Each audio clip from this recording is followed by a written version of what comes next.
graça e a paz do Senhor, povo de Deus. Aqui quem fala é a pastora Gabriela Souza. Abre a tua Bíblia para mim, no livro de Filemon, versículo 8. Filemon 1, versículo 8. A palavra do Senhor vai dizer: Por isso, mesmo tendo em Cristo plena liberdade para mandar que você cumpra o seu dever, prefiro fazer um apelo com base no amor. Eu, Paulo, já velho e agora também prisioneiro de Cristo Jesus, apelo em favor de meu filho Onésimo, que gerei enquanto estava preso. Ele antes lhe era inútil, mas agora é útil tanto para você quanto para mim. Louvado e engrandecido seja o nome do Senhor. Essa é uma das cartas paulinas, uma das menores cartas, segundo alguns estudiosos, se não a menor carta. E ela foi endereçada do apóstolo Paulo para Filemon. Filemon, ele era um homem rico da época, era um homem que tinha vários escravos, era um homem que foi ganhado para Jesus através do apóstolo Paulo. E a palavra do Senhor vai dizer que um belo dia, um de seus escravos o rouba e foge. Eu estou falando de Onésimo. Onésimo, ele era escravo de Filemon, e de acordo com a época, o escravo não tinha nenhum valor. Era como se fosse uma ferramenta de trabalho. Valia de 50 a 500 dinários. E a palavra do Senhor, de acordo com o contexto da época, diz que se um escravo ele fugisse, se ele fosse pego, ele poderia ser, aleluia, crucificado, ou então eles pegavam o ferro, colocavam no fogo com a letra F de fugitivo e carimbava na testa daquele escravo. Ou seja, ele fugiu. E é bem verdade que é torcer para não ser pego. Mas o que aconteceu? Ele foi pego e foi parar nas mãos de quem? Do apóstolo Paulo.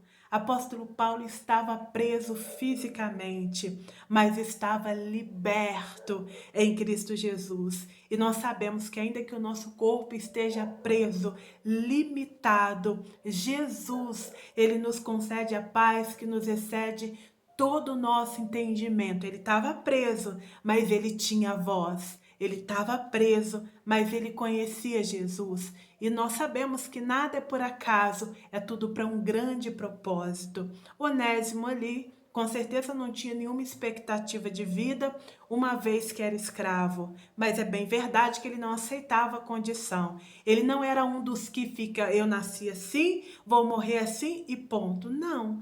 Tanto que ele roubou, né? Ele preparou ali um plano para si próprio, roubou e fugiu. Claro que ninguém foge com a intenção de ser pego, mas ele estava cansado certamente daquela vida. Ele queria tentar, ele queria fazer algo diferente. Quantos de nós não somos diferentes de Onésimo? Nós vivemos cativos em prisões que às vezes nós mesmos buscamos com as nossas próprias mãos. São prisões de pecados que nós não conseguimos romper, são amizades que nos aprisionam através de algum, aleluia, recurso, alguma ameaça, são lugares que nos aprisionam, que nós queríamos ir para longe, estar longe, mas não conseguimos romper devido ao medo. Eu estou falando para você, Onésimo, que talvez tenha vivido uma vida de escravidão, oprimido, sendo humilhado, né? Se sentindo até mesmo descartável. Onésimo, Deus tem um plano traçado para a tua vida. Você tem feito de várias formas, você tentou fazer do seu jeito, você tentou escapar, e quem nunca já olhou para a situação e disse: a minha vontade é de sumir, a minha vontade é de pegar tudo o que eu posso e sumir, nunca mais voltar, tudo eu nessa casa. Quem nunca se pegou questionando ou mencionando essa frase? Pois é com você mesmo que eu estou falando. Onésimo, foi difícil até aqui, mas saiba que Deus envia um Paulo no percurso para te orientar. Muitas das vezes os dias difíceis não permitem que nós venhamos pensar e raciocinar. Por isso, nesse tempo, eu tenho pedido ao nosso Deus equilíbrio, porque quando nós agimos, aleluia, antes de agir, quando nós oramos, quando nós apresentamos a causa ao Senhor, nós temos equilíbrio para agir mediante a qualquer situação ou em qualquer circunstância. Amém? Onésimo fugiu, foi preso e parou na prisão com o apóstolo Paulo, que falou do Senhor, pregou para ele. Imagina ele vivendo em escravidão, com certeza não conhecia Jesus, né? Quantos de nós vivemos cativos, em escravidão? Por quê? Porque não conhecemos Jesus. Conhecemos sim, de ouvir falar, né? Como disse Jó. Interessante que Jó, ele era o sábio da época. Jó, ele era uma pessoa que sentava na mesa com os teus filhos, pedia perdão por ele, perdão para os filhos, caso tivessem pecado. Jó falava do amor de Cristo, mas Jó não conhecia Cristo. Você vê pela frase que Jó menciona: Senhor, eu conhecia só de ouvir falar, agora te vejo. Ele estava dizendo: eu contava a história, eu falava sobre o teu amor, eu gostava do Senhor, mas hoje eu tenho experiência. Hoje eu sei de fato quem é Jesus, de quem eu falo quando eu menciono o nome. Deus, ele quer te dar experiências nesse tempo. Ele quer te mostrar que, independente do nível de guerra que você esteja enfrentando, você nunca o conheceu intimamente. Deus está te convidando nessa hora a ter intimidade com ele, a entrar para o teu quarto, a fechar a porta e clamar, porque Deus, ele é socorro bem presente no momento da aflição. É no momento de crise que Deus, ele se revela a nós. Então, queridos, tu não vai morrer, tu não vai perecer, ainda que a sentença contra a tua vida. Saiba que Jesus, ele tem o poder de revogar. Como assim, pastora? Então, a palavra do Senhor vai dizer que Onésimo, ele foi pego. E mesmo que Paulo tenha pregado para ele, ele seria entregue ao dono dele e teria, claro, uma sentença sobre ele. Porque ou o dono, como eu falei inicialmente, poderia carimbá-lo com a letra F na testa com ferro quente, ou então mandar crucificar. Era descartável mesmo.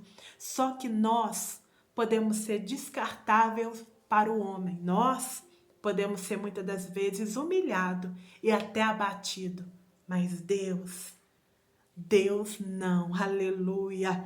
Deus, ele não nos vê dessa forma. Deus, ele tem novidade de vida. Deus, ele tem restauração. E ainda que o teu nome até aqui seja humilhação, Deus, ele troca o teu nome na terra e te honra. E os teus adversários, os teus inimigos, talvez quem estava ali com Onésimo, ou até a família dele, escravo, estava esperando ele voltar e ser sentenciado, mas não tinha noção de quem Onésimo iria encontrar no meio do caminho.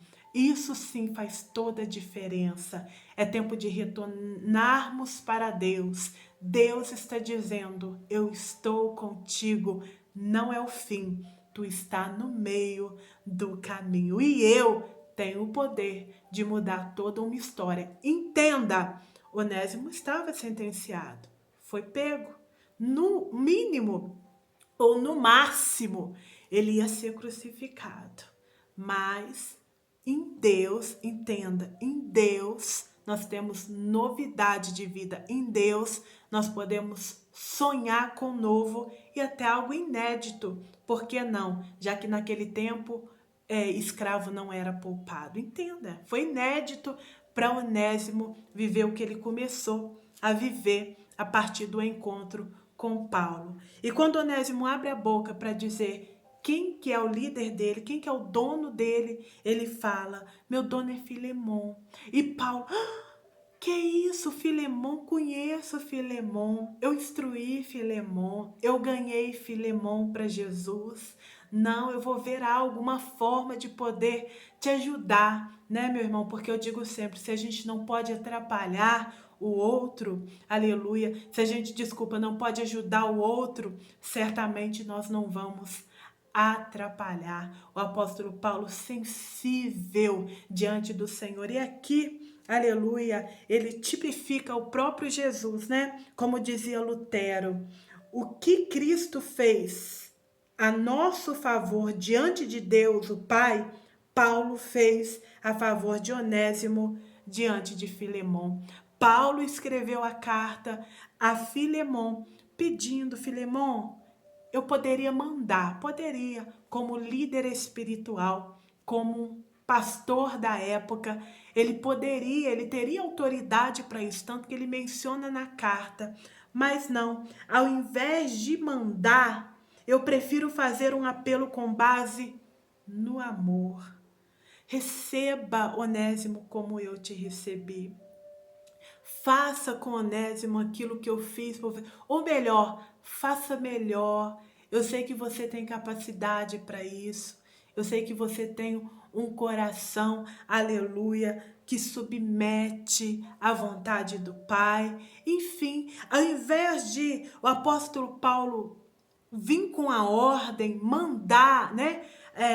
Como é que eu posso te falar? Aproveitar o cargo dele eclesiástico, ele preferiu exortar com amor, dizer: eu não preciso te mandar porque eu sei quem você é em Cristo Jesus.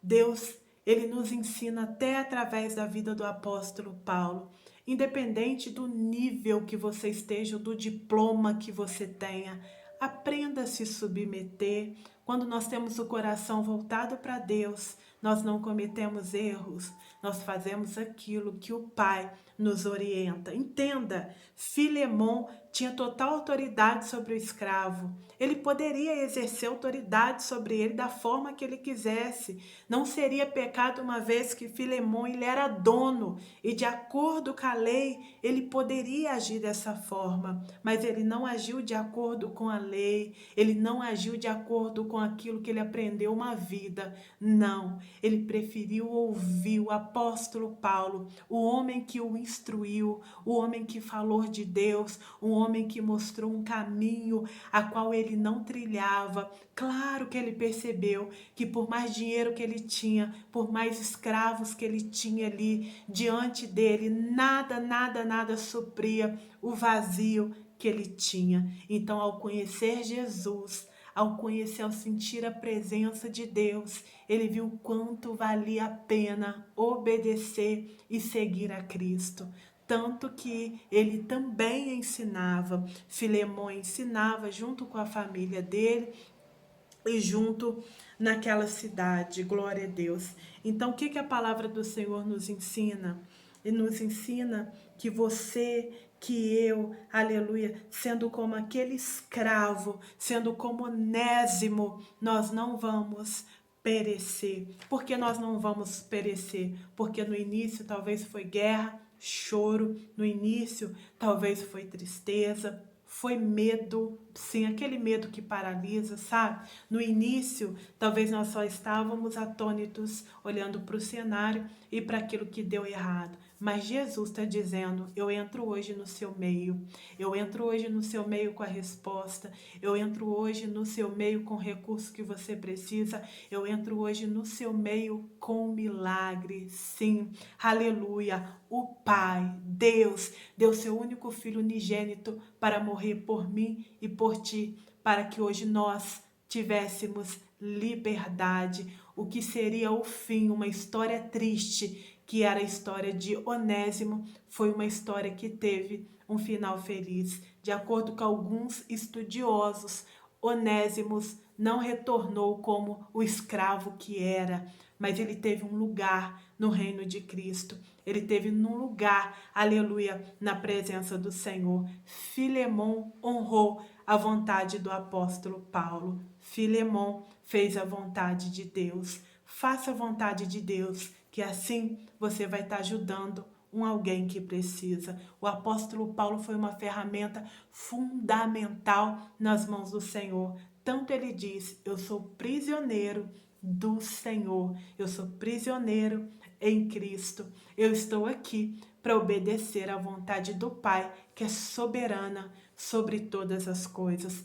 Para de lutar com a força do teu braço. Não adianta correr de um cenário que o próprio Deus te colocou. Saiba que após essa prisão, após esse cenário, aleluia, você cantará o hino da vitória. Tudo que Deus está te dando neste tempo é maturidade para viver um milagre que Ele mesmo tem reservado e preparado para ti. Nem olhos viram, nem ouvido ouviram aquilo que o Senhor tem preparado para aqueles que o amam. Se você ama Jesus, fica tranquilo, vai cooperar para o bem. Se você tem buscado, fique tranquilo, vai cooperar para o bem. O que Onésimo, aleluia, queria correr, queria fugir, achou que não tinha mais jeito.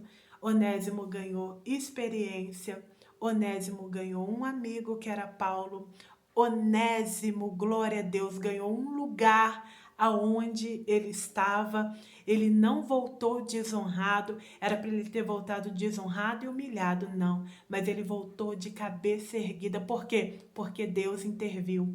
Todas as vezes que Deus intervir na nossa história, a vitória é certa. Então não te preocupe, porque quem está, aleluia, no controle, na direção da tua vida, chama-se Jesus de Nazaré. E em Cristo nós somos bem mais que vencedores. A paz do Senhor Jesus. Continue orando pela pastora. A pastora carece, está de pé abaixo do Senhor. É pela intercessão dos irmãos. Eu quero te dizer que Jesus te ama e eu também. Fica na paz.